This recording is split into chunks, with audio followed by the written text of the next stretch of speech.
absolutely. But try this. Just trust me. Put his feet together, like tightly clamped together as they could possibly be. Tie his shoelaces. Stand behind him, and then. Well, hi. Welcome back to my channel, Conglomeration Cat. Hope everyone's had a good weekend. And I wanted to do something a little bit different today. I don't know if anyone on YouTube has actually done this yet, but if they have, I don't mean to take any away from what they've accomplished or what they have embarked on, but I wanted to be able to do this because I don't think anyone has really gotten deep into the subject matter until now. I want to do a quick analysis and comparisons to Neil Young's first solo debut LP from 1968. I touched on this a little bit for my top 10 favorite albums to listen to, kind of gave a little story behind why it's very dear to my heart, why I treasure it as one of my top albums that I have in my collection. I never ever get tired of hearing this album. I always find something new every time I listen to it. I always get something out of it with each listen. And this is the version that I've always had since I was 17 years old. I didn't realize till a few years ago that there is a different version of this album, hence an original mix and an original album cover that I've never known up till quite recently. So I wanted to touch on that and compare the two. From what I understand, this came out in November of 1968. It was shortly after he left the Buffalo Springfield, and don't really think he was doing anything tremendously groundbreaking other than just trying to find his own path, I think. Trying to find his own niche, see what he can do on his own, kind of be a little bit more independent. I think he was feeling the restraints of the Buffalo Springfield. I heard that he was going through some illnesses at the time. I guess he had some epilepsy. There were stories online, or maybe some interviews that I've read, that during some Buffalo Springfield shows, if there were light shows or like strobe lights that were going on during the performance, I've read that sometimes he would black out from them. So being on stage and being in that kind of environment really wasn't conducive to a lot of creative input. And I think along just with the general popularity of Buffalo Springfield, he declined to be on the Johnny Carson show with the group. He declined to be at the Monterey Pop Festival. So I had a gut feeling early on that he didn't really want to be big. Like, he didn't want to be group status. He wanted to kind of embark on his own journey and his own path, which rightfully so. I can relate to that. There's only so much you can do with a band. There's only so much you can get out of that kind of equation. So when I got this album, I heard quite a lot of Buffalo Springfield leftovers, if you will, in this album. Definitely the fuzz guitar he does on his Gretsch guitar, some of the harmonies, but you can tell he's not really sounding a lot confident and kind of sure of himself. I think he's just kind of putting his feet in the water to see, how it would feel. Out of all Neil Young albums, from that album to Up to Harvest, which are my favorite Neil Young albums ever. 1968 to 1972 is my favorite period. I tend to lean on that debut album. I always get something out of it. It's my personal favorite. I just learned recently that there is what they call the original mix and the original album cover. Quite different from the Recall. From what I understand, and I'm going to read this off the internet actually, so people are aware. If Neil Young fans are hardcore and know everything about this, forgive me. It may be just things that you already knew about, but there's quite a lot that some people may not be aware of. It states that the release of the album used and I'm not going to even say the word. I don't even know if it's a word. I'm just going to spell it. It's HAECO/CSG.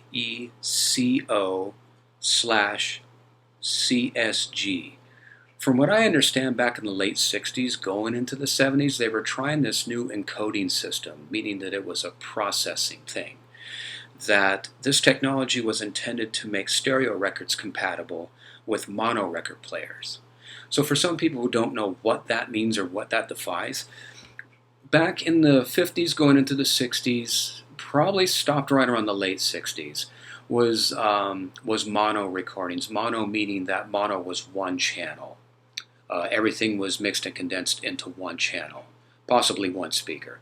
There wasn't any stereo separation at the time. There wasn't a left, there wasn't a right, there wasn't any stereo panning per se. When the Beatles came along, obviously, things got more experimental, things became more surreal, things were more groundbreaking, a lot more instrumentation was being explored. So there was only so much you can do in a mono format.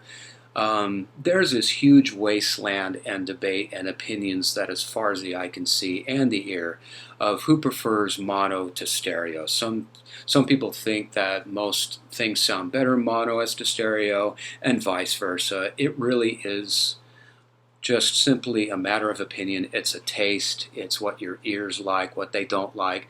But mono back in the day was one channel, no separation. So anybody that had a mono record player, they tried this processing thing in the late 60s to see if it was compatible. So it goes on to say that while the technology was supposed to make stereo records compatible with mono record players, but they had the unfortunate side of degrading the sound. So degrading the sound meant that things would suffer, meaning that the phasing or the stereo mix or the stereo picture would be off, meaning that it wouldn't be centered. It would be like slightly off to the left or off to the right. Some things would be more up front as opposed to being in the back. So the phasing and the positioning was off. It wasn't centered. And anybody that had a musical ear could definitely tell a difference, that something wasn't right.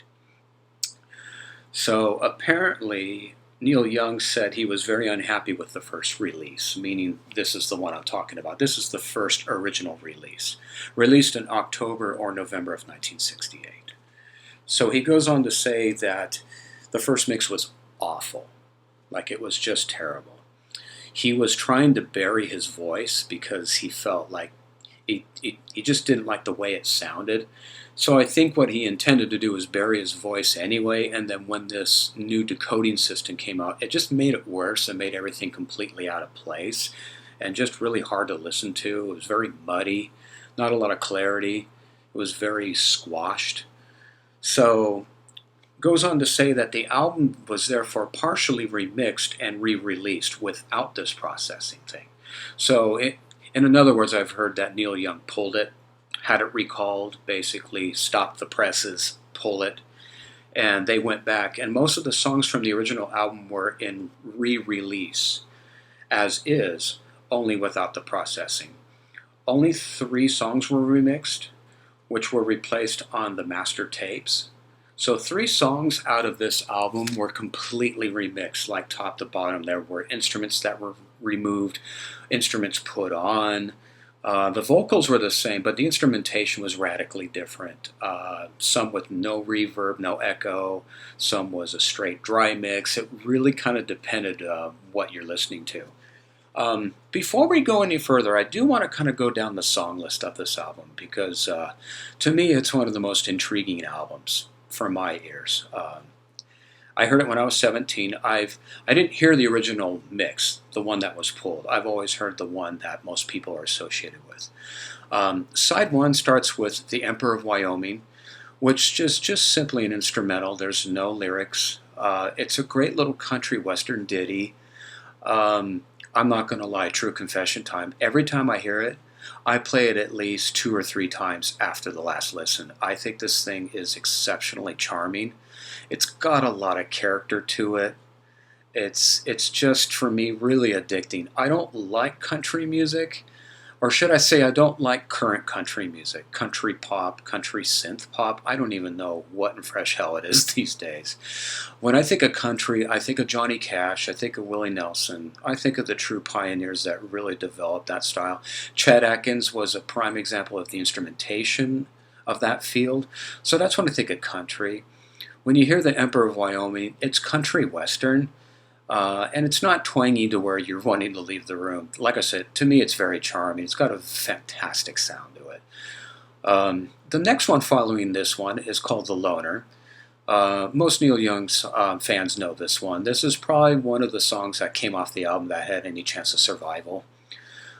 This was a great song. I truly love this one. I carried this one around me a lot when I was in high school. I kind of was that person. Again, wasn't socially inept. I was very picky who I wanted to be with. If I was around people with a cup of coffee that was maybe a table of 3 or 4, I was perfectly fine. I can carry on a conversation. I can use my humor to its best advantage in its ability. If there were more than 10 people in the room and it was slightly boisterous and it was a loud atmosphere, there was a lot of ego kind of being tossed around and shoved about. And if it was really boisterous and just kind of insanely competitive, I would often leave the room. Sometimes abruptly, sometimes I would just say, hey, I have to go paint my grandmother, my refrigerator melted, or a dinosaur came into my closet and flooded the whole apartment. I have to go. Then I would pull out of a situation. Oftentimes I would just use the bathroom, find an exit, and then just leave. And I know that probably wasn't the best way, but it was my way of survival before going crazy. So The Loner was one of those songs I carried with me quite a lot through my early years. Love the instrumentation on it. It definitely is a little harder edge. Again, got some Buffalo Springfield leftover pieces to it. I heard that the song actually was about Stephen Stills. Quite if that's true or if that has any relevance, I really don't know. Could be a myth, but Neil has presented in many interviews that he did write it for Stephen Stills, and it could amount some truth to that. If I Could Have Her Tonight follows The Loner. I love the vocal on this. I love the reverb that's put on. I like the guitars. I love how introverted he sounds. To me, he sounds introverted on this album. Slightly shy, but not so much to where he can't communicate feelings and portray feelings across. I love his demeanor. It's subtle, it's calming, it's just down to earth. The one that follows that is I've Been Waiting for You. This one definitely is produced. A lot of people do accuse it as being overproduced. There's a lot of mixing, a lot of instrumentation, a lot of stereo picturing in this. I can go either way with it. I like it. It's part of the album. I don't think I would pull out the album and go straight to that song, but it is part of the cohesiveness that is his solo album. The last song on side one is The Old Laughing Lady. And that is the most haunting, most melodic, melancholy songs that I think is in his canon. There could be a couple more, and people would like to argue and opinionate about that. I love Jack Nitzsche's piano, which is literally, I think, just a keyboard. And the orchestration is so beautiful in this. I didn't know until many years later that it was a song about alcohol abuse. Kind of shocked me a little bit. I just thought it was a figure of the old laughing lady, like his old man was missing his lady. And it's amazing what you interpret when you're younger than when you get older. Someone shines the light in a different angle, and you're like, oh, okay, that's different, as Gilda Radner would have said. I love this song. The ending, I think, is so sweet. The ending is beautiful. The way that the little keyboard passage just kind of plays on a loop, just kind of plays on this passage, and then you get the orchestration doing this great left to right pan if you have headphones, and just kind of drifts off the edge of the left channel, and then it's just the keyboard playing out till it fades away. Just gives me goosebumps even talking about it. It's very well constructed. Beautiful song. Side 2 opens up with yet another instrumental, and it's called String Quartet from Whiskey Boot Hill. And it literally is just an instrumental string quartet, something you would hear in like an old Western movie. Really interesting choice to open up the second side of the album. You never know with Neil Young. He doesn't do what people want him to do. He does what he wants to do. And that shows even when he's barely 21 or 22 when this album came out. It was him really stretching his imagination. The one that follows this one, Here We Are in the Years, is literally my favorite song off this album. It is so well written, and the instrumentation is so beautiful. I get out of this song as if he's taking you down kind of like an old country road. He's showing you what the country brings. He's showing you the elements of the country, the simple things in life, the farming, the animals, eating hot dogs, the real simplistic way of living. And as the song starts to develop and kind of go slightly in a different direction, he's confessing that childhood doesn't last for long and your adult years kick in really quickly. And once was a country lane, is now like a boulevard. Things are growing, things are changing, things don't stay the same. The city can never, give what the country brings. It's very contemplative. It reminds me a lot of Cat Stevens' Where the Children Play. Like, I think it's fine that we're doing this. I think it's fine we're accomplishing the tasks that we are creating, but it's also destroying without knowing it. The simplicity of life. Where can the children go to? You got to think about the country too. The country has its own life and its own rhythm that you can't destroy. So it's not an environmentalist song. It's not a protest song or a political song. Again, it's all about being aware of where you're at and where things are going. You know, what do you prefer, city life, country life? Do you even distinguish the difference of what makes you feel more whole as a person? It's a very interesting song. It's my favorite. Following that is "What Did You Do to My Life?" Again, sounds like a leftover, Buffalo Springfield cut that never made it onto one of their albums. Um, I love how he sings on this. He is not confrontational. He's not angry. He's not even confronting. He's just contemplating the loss of his life, basically, like the love of his life. He claims that he's tried, he's done the best he could, he tries to pretend they can make it some way. Again, a lot of subject matter on this album can seem depressing or very melancholy, and if you're prone to that and not careful, it could bring you down. I'm not like that way in person. I just love the beauty of it. For me, there's beauty in it. There's a sound that is very connecting to me. Probably because I've been through all these subject matters at one time. We all have. And this album has often been kind of like a refuge for me. The melody, the lyrics, the illustrations, it's deep. It's definitely deep subject matter, but I don't think it's so depressing that you can't listen to it. It's just beautifully constructive. I think those are the only words that I can use for this album. After that one is followed with "I Loved Her So Long." And I just learned recently that the background singers on "I Loved Her So Long" and "The Old Laughing Lady" were the same women that were on Joe Cocker's "Feeling All Right" and "With a Little Help from My Friends." And I didn't really lend my ear to that until I compared those songs and went, "Oh yeah, that's the same. That's the same, bunch of women who perform those background vocals. They have names. I just don't have them in front of me, but you can definitely hear them. Especially "I Loved Her So Long." You can definitely hear that sound. You're almost waiting for Joe Cocker to come and make an appearance because it's that similar. It's that three-part harmony that's really tight. After that is the last song on this entire album, and it's called "The Last Trip to Tulsa." It's a 9-minute and 25-minute cut. It's very Dylan-esque. You can tell that he's, without, I don't think, trying to, paying a homage to Dylan. And everybody in that day was so influenced by his delivery and his poetry, and his songwriting craft was definitely top-notch. I can tell by my ear that "The Last Trip to Tulsa" was done in one take. I don't think there's any editing or any splicing. There's certainly no instrumentation other than just him and his Martin acoustic and just some echo that kind of comes back and forth in between passages of the song. It's one of those dreamy songs. I definitely love the wordplay in it. It's very experimental. It's typical Neil, but I just love how stark it is. I love how isolated it is, how introverted it is. And I clinged on to it very early on. Very early on. So that is Neil Young's first solo album. Really love the actual handwritten lyrics inside. They're a little hard to read now because of my reading glasses. Hello, I'm getting older. But anyway, coming back to this original mix, the three songs, "If I Could Have Her Tonight," and "Here We Are in the Years," and "What Did You Do to My Life," are radically different than the well-known version. Again, some of the songs fade out a little bit quicker, some instrumentation has been taken out. There's a lot kind of altered. And for anybody like me that loves these kind of things, it's a fun comparison. And sadly enough, for you viewers out there and listeners, I am so skeptical and really weary of playing some of these original mixes to the recalled mixes, because I am so scared that YouTube is going to come along and copyright strike me. Because with Neil Young recently, within the past year of selling, I guess, half of his catalog, I don't know who owns these, particularly as far as the publishers go, so I'm really skeptical. I don't like drama. I don't like having to confront or fight against anybody, much less YouTube.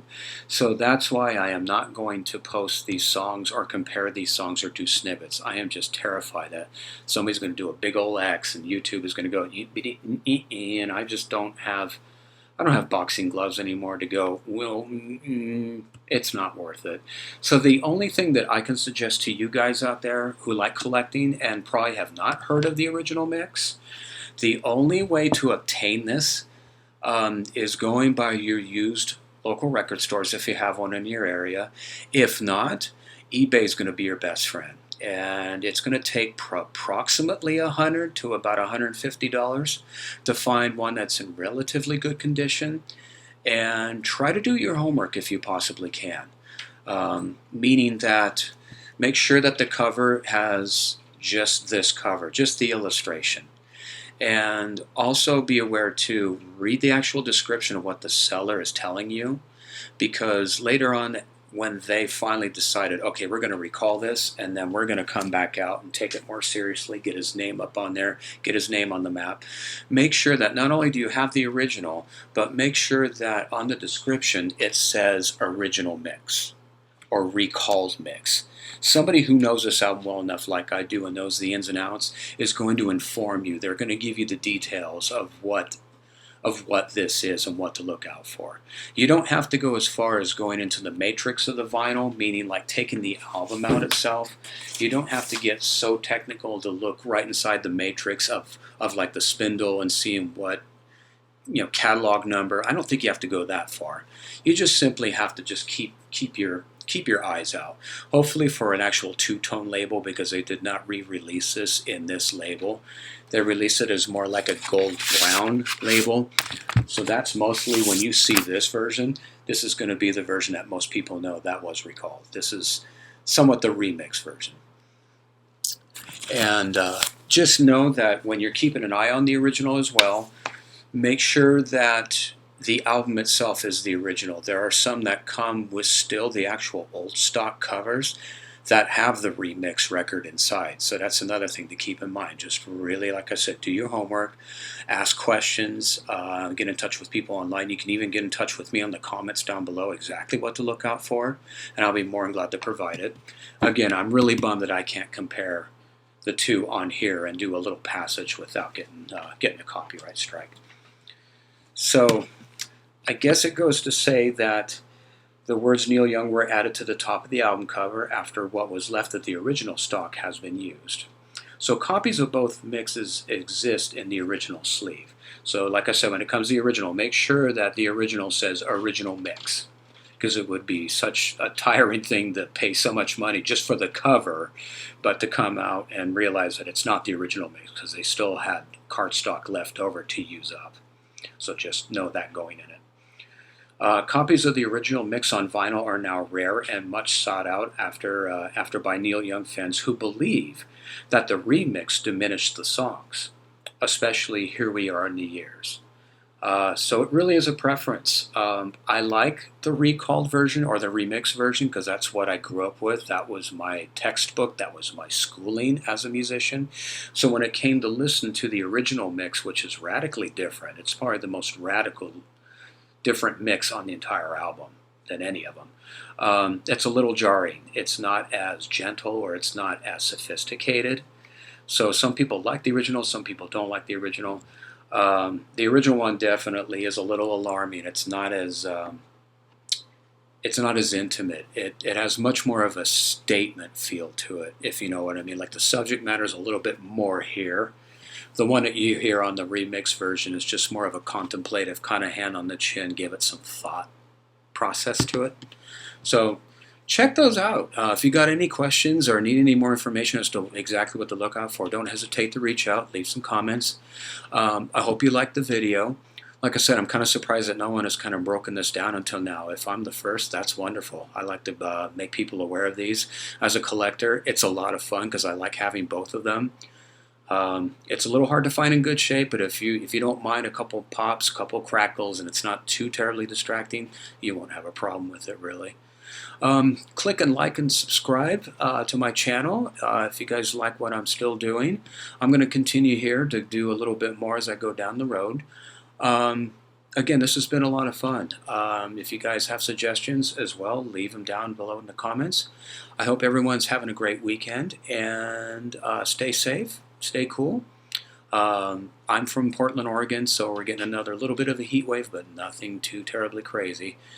And again, you guys have a good week coming up, and like I said, try to be constructive, not destructive. Catch you down the road, guys.